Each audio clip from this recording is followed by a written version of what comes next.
Ada dua nats yang akan kita baca bersama. Yang pertama dari Matius 5 ayat ke-7. Berbahagialah orang yang murah hatinya, karena mereka akan beroleh kemurahan. Kemudian dari Lukas pasal ke-10 ayat 30 sampai 37. Jawab Yesus, adalah seorang yang turun dari Yerusalem ke Yeriko. Ia jatuh ke tangan penyamun-penyamun yang bukan saja merampoknya habis-habisan, tetapi yang juga memukulnya, dan yang sesudah itu pergi meninggalkannya setengah mati. Kebetulan ada seorang imam turun melalui jalan itu. Ia melihat orang itu, tetapi ia melewatinya dari seberang jalan. Demikian juga seorang Lewi datang ke tempat itu. Ketika ia melihat orang itu, ia melewatinya dari seberang jalan. Lalu datang seorang Samaria yang sedang dalam perjalanan ke tempat itu. Dan ketika ia melihat orang itu, tergeraklah hatinya oleh belas kasihan. Ia pergi kepadanya lalu membalut luka-lukanya. Sesudah ia menyiraminya dengan minyak dan anggur. Kemudian ia menaikkan orang itu ke atas keledai tunggangannya sendiri, lalu membawanya ke tempat penginapan dan merawatnya. Keesokan harinya ia menyerahkan 2 dinar kepada pemilik penginapan itu. Katanya, rawatlah dia, dan jika kau belanjakan lebih dari ini, aku akan menggantinya waktu aku kembali. Siapakah di antara ketiga orang ini, menurut pendapatmu, adalah sesama manusia dari orang yang jatuh ke tangan penyamun itu? Jawab orang itu, orang yang telah menunjukkan belas kasihan kepadanya. Kata Yesus kepadanya, pergilah dan perbuatlah demikian. Saudara, banyak dari saudara yang tidak asing lagi dengan perumpamaan ini. Memang ini salah satu dari 55 perumpamaan yang Tuhan Yesus berikan yang sangat terkenal. Di Amerika sendiri ada sampai julukan Good Samaritan. Pelayanan Franklin Graham di bidang sosial kemanusiaan juga disebut Good Samaritan. Nah, kita hari ini mau belajar lebih lanjut dari perikop ini. Kalau saudara perhatikan tadi, ada berapa orang atau kelompok yang terlibat di dalam kisah ini? Mungkin ada yang menjawab 3. Mungkin ada juga yang menjawab 4. Saudara, sebetulnya ada 6 orang atau kelompok di dalam perumpamaan ini. Mari kita bahas satu persatu. Yang pertama tentu saja adalah seorang yang turun dari Yerusalem ke Yeriko, atau si korban kejahatan.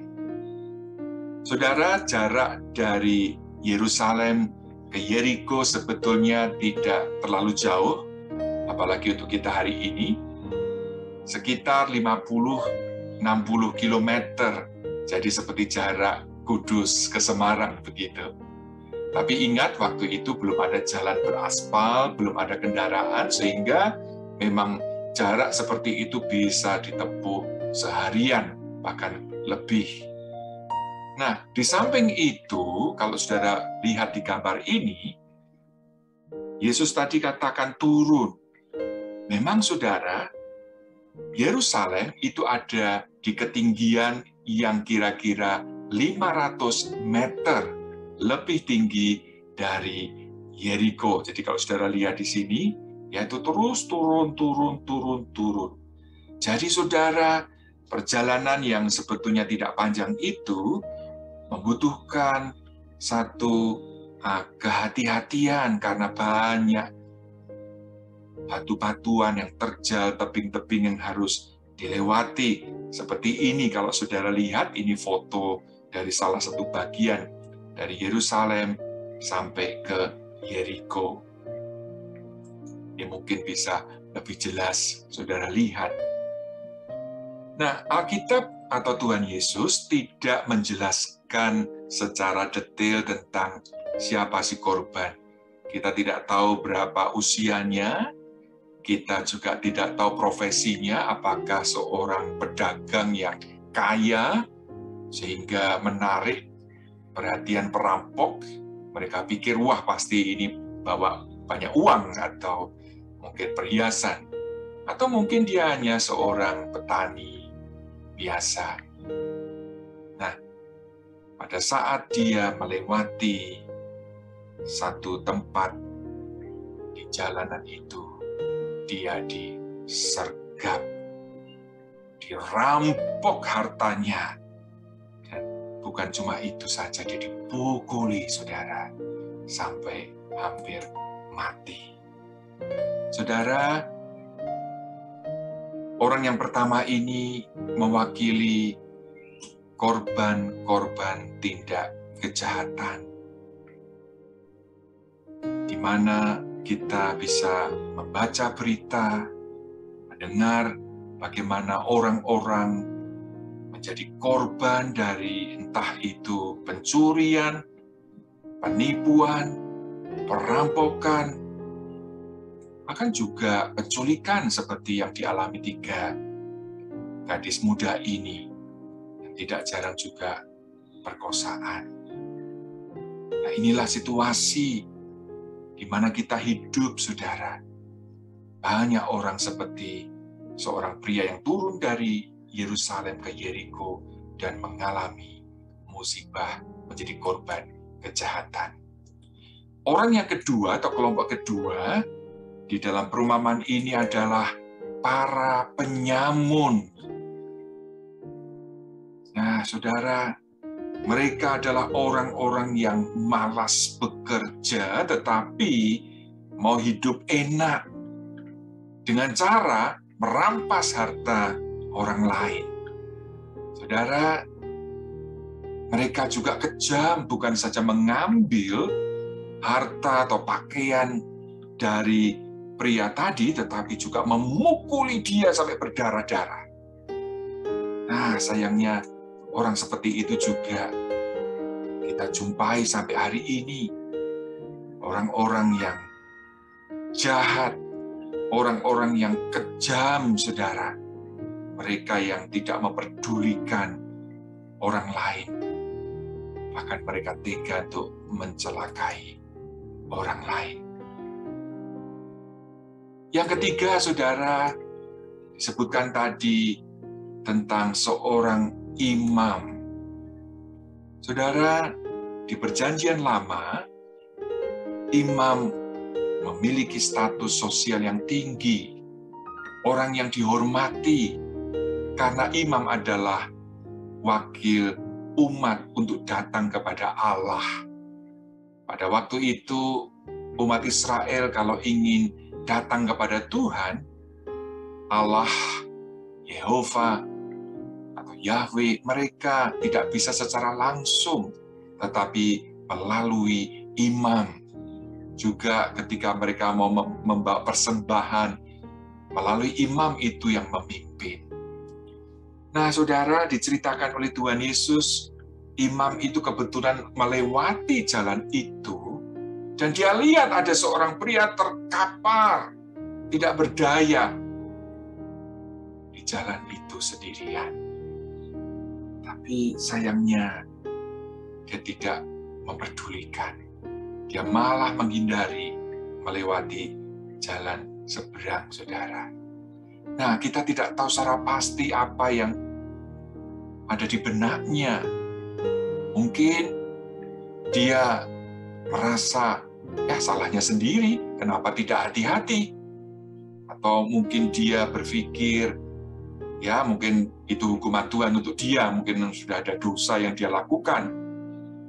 Atau saudara, mungkin dia juga khawatir orang itu sudah mati. Nah, di kitab Imamat pasal 21 ada ketentuan bahwa imam tidak boleh dinajiskan dengan jamah mayat, apalagi yang bukan anggota keluarga.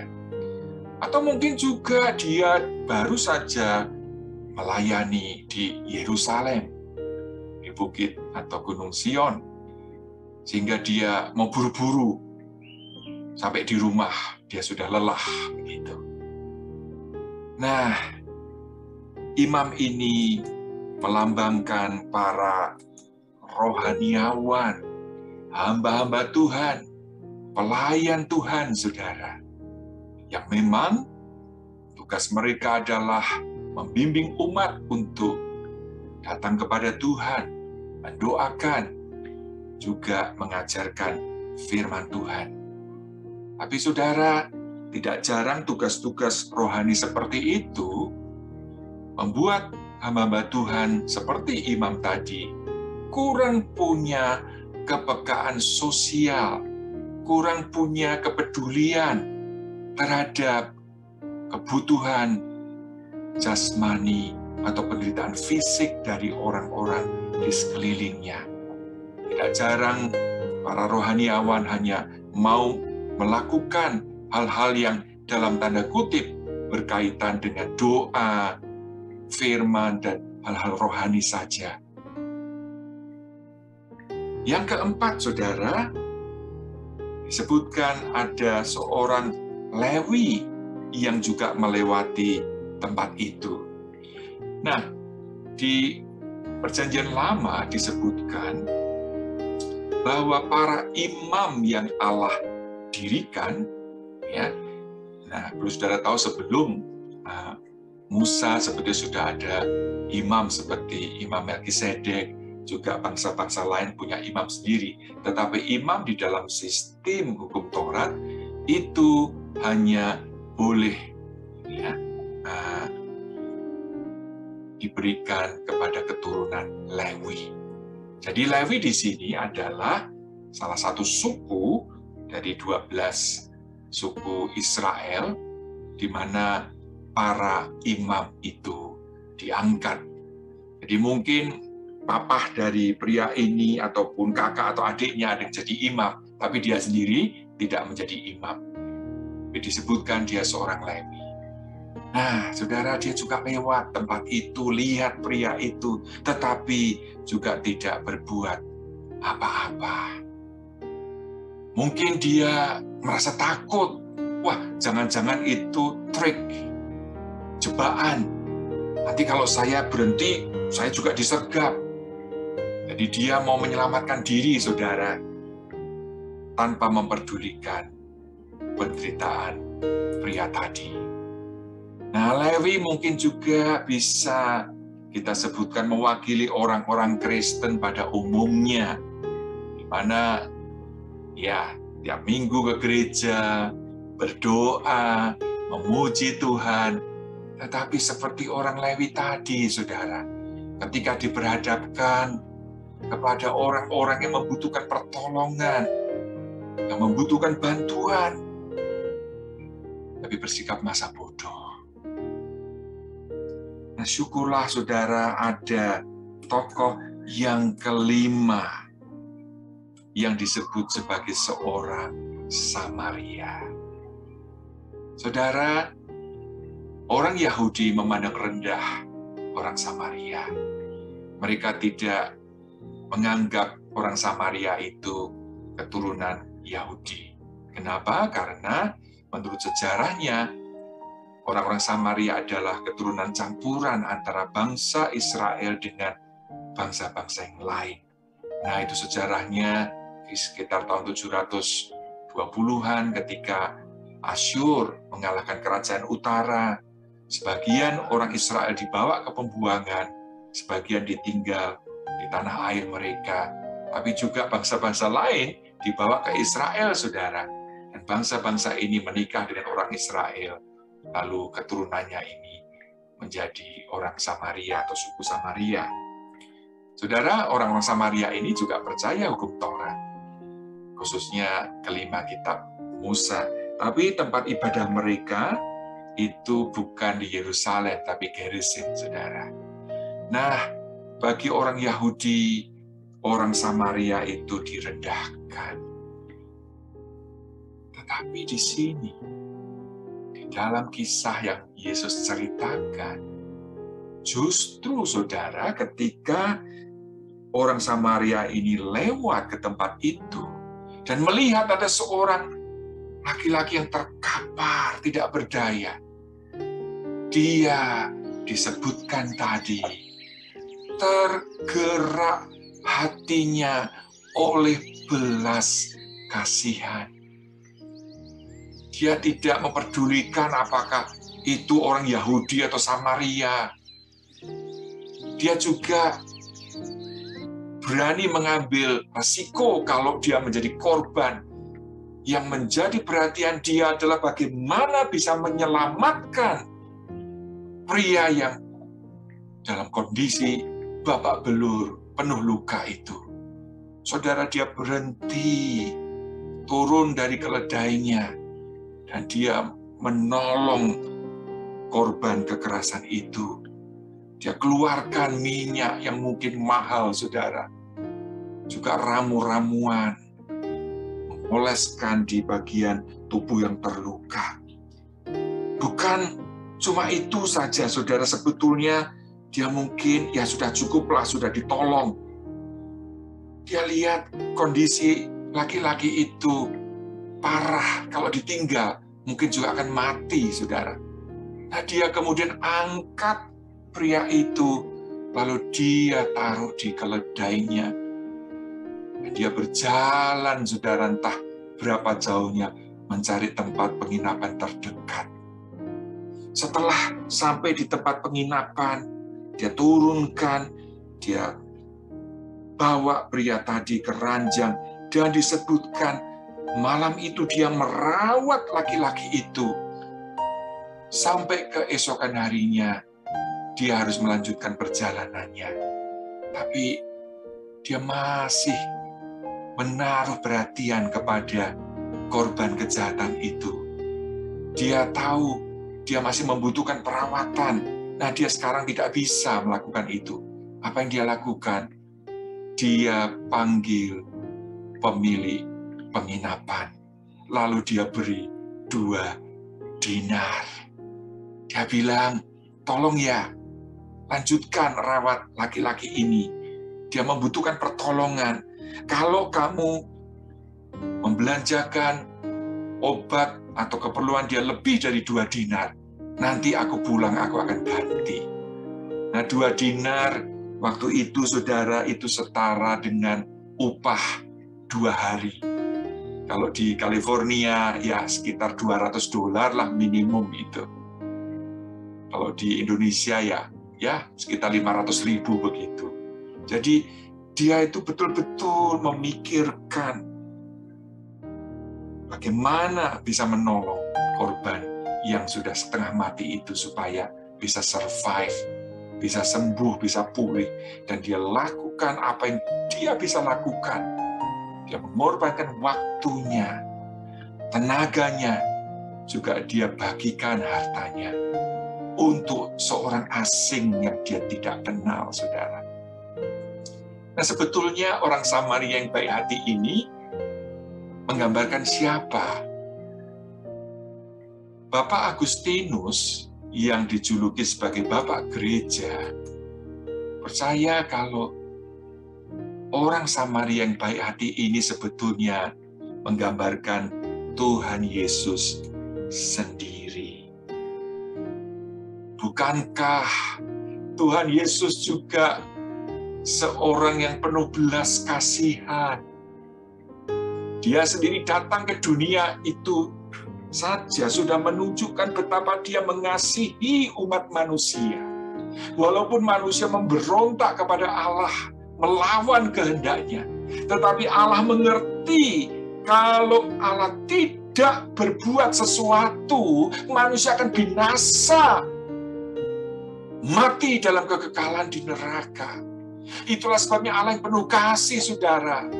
Allah Tritunggal mengambil keputusan mengutus anak Allah, Yesus Kristus, menjadi manusia, datang ke dunia. Saudara, manusia tidak mengenali Yesus. Mereka membenci, mereka memusuhi, mereka bahkan menolak Yesus, menangkap Yesus, bahkan menyalibkan Dia. Tapi Yesus, saudara, merelakan semua itu karena untuk itulah Dia datang ke dunia. Dia mengorbankan dirinya. Dia rela bahkan mati di kayu salib untuk menggantikan, untuk menanggung dosa-dosa dari segenap manusia yang mau percaya kepadanya. Jadi, menurut Agustinus, saudara, orang Samaria yang baik hati ini tidak lain adalah Tuhan Yesus sendiri. Yang memang, saudara, kalau kita membaca di kitab Injil, khususnya sinoptik, Matius, Lukas, Markus, seringkali disebutkan bagaimana Tuhan Yesus itu, saudara, seperti orang Samaria, seringkali tergerak hatinya. Seperti di Matius 9:36 misalnya. Melihat orang banyak itu, tergeraklah hati Yesus oleh belas kasihan kepada mereka. Karena mereka lelah dan terlantar seperti domba yang tidak bergembala. Kemudian juga kita bisa menyaksikan dari Matius 14 ayat 14. Ketika Yesus mendarat, Ia melihat orang banyak yang besar jumlahnya. Maka tergeraklah hatinya oleh belas kasihan kepada mereka. Dan Ia menyembuhkan mereka yang sakit. Saudara, lihat bagaimana Tuhan kita Yesus Kristus adalah Tuhan yang penuh dengan kasih, penuh dengan kemurahan. Dia rela mengorbankan dirinya demi menolong manusia yang berdosa, demi menyelamatkan saudara dan saya. Sekarang kita sampai kepada tokoh atau kelompok yang terakhir dalam kisah perumpamaan ini, yaitu pemilik penginapan. Saudara, dia tidak disebutkan baik atau jahat, ya. Dia seorang yang biasa saja. Tetapi berbeda dengan orang Samaria yang menolong tanpa pamrih. Maka pemilik penginapan ini mau melakukan sesuatu hanya karena dia mendapatkan imbalan. Saudara, lihat tadi bagaimana orang Samaria sampai menyatakan, kalau kamu membelanjakan lebih nanti aku ganti. Ya, mungkin pemilik penginapan bilang, wah, nek 2 dinar ya nggak cukup. Ini obat-obatan mahal, belum nanti makannya dan sebagainya. Jadi, ya, dia orang biasa, saudara. Tidak jahat, tetapi juga bukan murah hati. Nah, dia mungkin melambangkan manusia pada umumnya. Ya, I give you something, and I will take from you something. Jadi, memberi tapi juga mengharapkan sesuatu. Ya, nah, ini gambaran orang dunia seperti itu, saudara.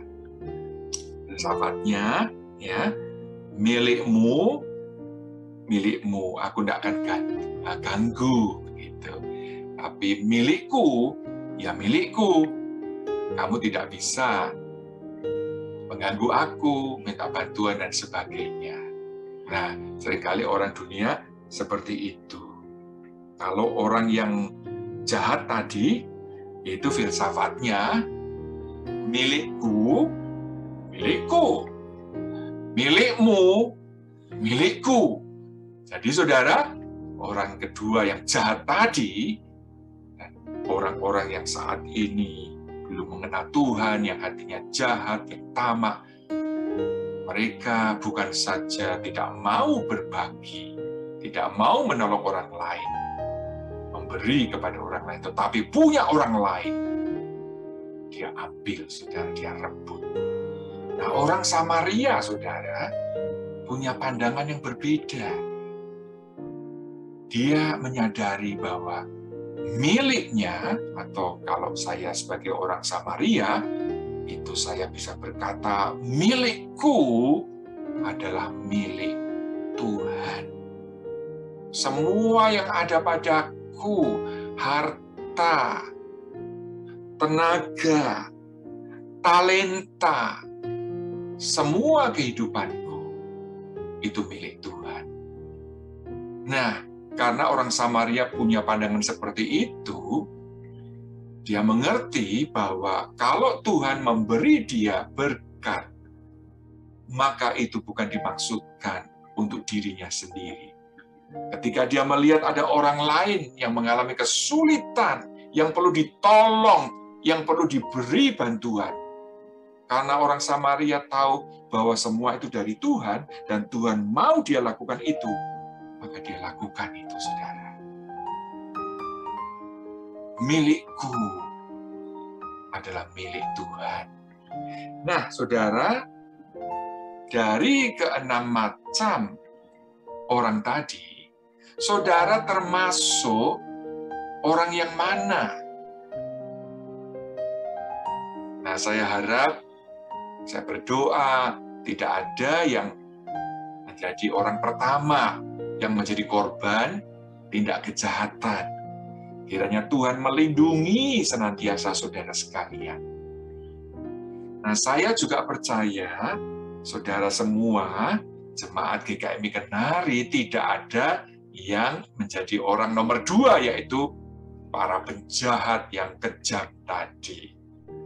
Nah, sehingga sekarang tinggal 4 alternatif, saudara.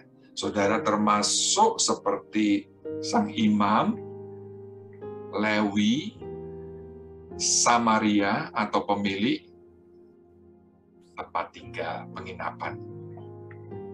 Nah, saudara, tentu saja dengan perumpamaan ini, Tuhan sesungguhnya ingin kita semua seperti orang Samaria yang murah hati, yang penuh dengan belas kasihan. Saudara, Tuhan kita sudah memberi teladan bagaimana Dia memiliki belas kasihan, rela mengorbankan bahkan dirinya, saudara, rela menderita, rela bahkan mati untuk kita. Nah, kita yang sudah ditebus, kita yang sudah dibeli oleh darah Yesus yang begitu mahal, yang tidak mungkin bisa kita bayar, saudara, dengan harta seberapapun juga. Kita ini sekarang sudah dimiliki oleh Allah. Biarlah kita menggunakan apa yang sudah Allah berikan. Semakin kita diberkati, kita juga mau untuk menjadi saluran berkat-Nya. Ketika kita diperhadapkan pada orang-orang yang membutuhkan pertolongan, kita tidak menahan diri untuk membantu mereka.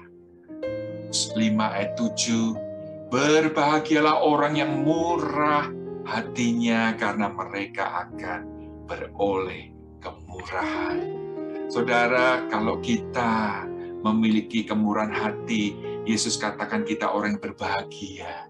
Kita orang yang diberkati, karena berarti kita itu sudah menerima kemurahan hati Tuhan.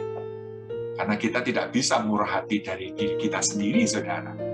Kalau kita bisa murah hati itu karena kemurahan Allah sudah dikaruniakan di hati kita.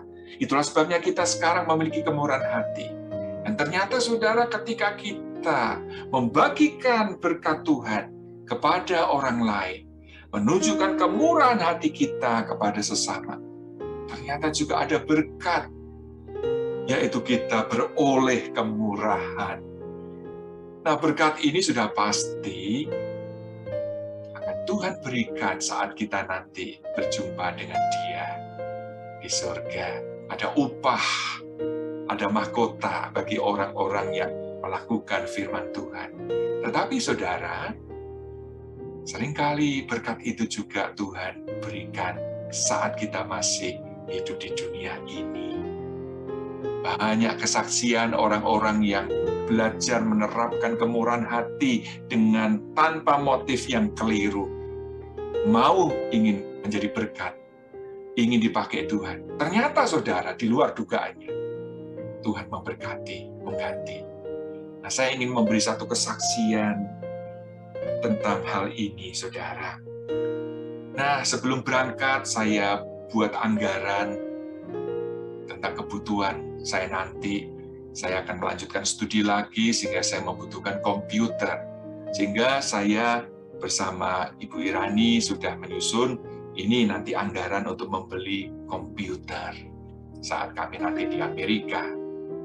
Tapi sebelum kami berangkat, saudara, kami mendengar ada sebuah keluarga yang mengalami kesulitan finansial dan memang membutuhkan pertolongan. Dan mengetahui hal itu, kami berdoa, apa yang bisa kami lakukan untuk keluarga ini? Ternyata, saudara, di dalam doa Tuhan menggerakkan kami untuk membantu keluarga ini. Jadi uang yang seharusnya akan saya belikan komputer, Tuhan mau itu diberikan kepada keluarga ini. Ya sudah, kami mau belajar untuk taat, percaya kepada Tuhan. Kemudian kami ke Amerika, kira-kira 1 atau 2 minggu setelah kami datang, saya mendapat telepon dari seorang ibu. Dia bukan orang Indonesia, saudara. Dia tanya, "Pendeta sudah punya komputer belum?" Ya, saya bilang belum, memang belum beli, saudara. Terus dia bilang, "Jangan beli ya." "Kenapa?" "Saya akan beri." Nah, dia bilang, "Saya akan belikan kamu." "Oh ya?" Nah, dia seorang istri, saudara. Saya tidak ingin kalau dia memberi sesuatu, lalu nanti suami tidak setuju, mereka ribut. Saya tanya, "Suamimu tahu akan hal ini?" "Oh ya, he knows." Lalu dia ketawa, saudara, saya dengar di telepon. Ya, dia bilang, dibeliin bekas saja yang masih bagus. Komputer itu bekas kan masih bisa kepake. Tapi saya bilang, dia cerita saya, "Enggak, Pastor Benny diberikan yang baru." "Oh ya?" Nah, saya bilang, "Jangan dah." Tapi ibu ini bersikeras, "Enggak, saya digerakkan Tuhan." Suami saya juga, dia bilang, "Iya." Dia merasa Tuhan menggerakkan mereka tuh memberi komputer. Saudara, besok paginya mereka datang, saudara, dengan membawa bukan saja komputer, monitor, tapi juga printer lengkap, saudara. Wow, Tuhan luar biasa. Ternyata Tuhan mengganti, saudara. Dan cara Tuhan di luar dugaan saya. Saya tidak bilang kepada siapa-siapa kalau saya butuh komputer, tetapi mereka ini jemaat yang masih baru, saudara, digerakkan oleh Tuhan sendiri di dalam doa mereka untuk memberikan ini. Jadi, saudara, kita melihat bahwa kalau kita mau taat kepada Tuhan, Tuhan juga mengerti kebutuhan kita. Ya, tapi ya tentu saja motivasi kita tidak boleh, saudara, memberi supaya nanti diberkati dengan lebih. Tidak boleh. Malah kita kalau membantu seseorang dengan motivasi yang tidak tulus, atau kita memberi persembahan yang besar dengan harapan Tuhan akan melipatkan 10 kali lipat, malah kita tidak dapat apa-apa, saudara. Jadi bukan itu maksudnya. Ya, kita mau melakukan dengan tulus, walaupun untuk itu kita harus berkorban Termasuk misalnya kalau tidak ada yang memberi, maka berarti saya harus menunda untuk membeli komputer. Saya harap saudara mengerti yang saya maksudkan, ya. Nah, sebagai penutup, saya ingin membacakan ayat ini, di mana Tuhan Yesus sendiri yang berkata, hendaklah kamu, murid-muridku tentunya, ya kita semua, murah hati, sama seperti Bapamu adalah murah hati. Jadi kalau kita ini menyebut diri kita anak-anak Allah, Bapak kita yang di surga itu adalah Bapak yang murah hati. Nah, kalau Allah Bapak kita murah hati, maka kita sebagai anak-anaknya juga harus murah hati. Biarlah semakin kita diberkati oleh Tuhan, semakin kita menjadi berkat bagi pekerjaan Tuhan, di mana banyak misionaris saat ini, saudara, yang mengalami kesulitan oleh karena dana yang diperlukan, mengalami penurunan. Ataupun juga keluarga-keluarga Kristen yang miskin, yang tidak bisa menyekolahkan anak-anaknya. Mereka yang sakit, tidak bisa berobat, dan sebagainya. Mari kita semua, kita berdoa, kita mohon kiranya Tuhan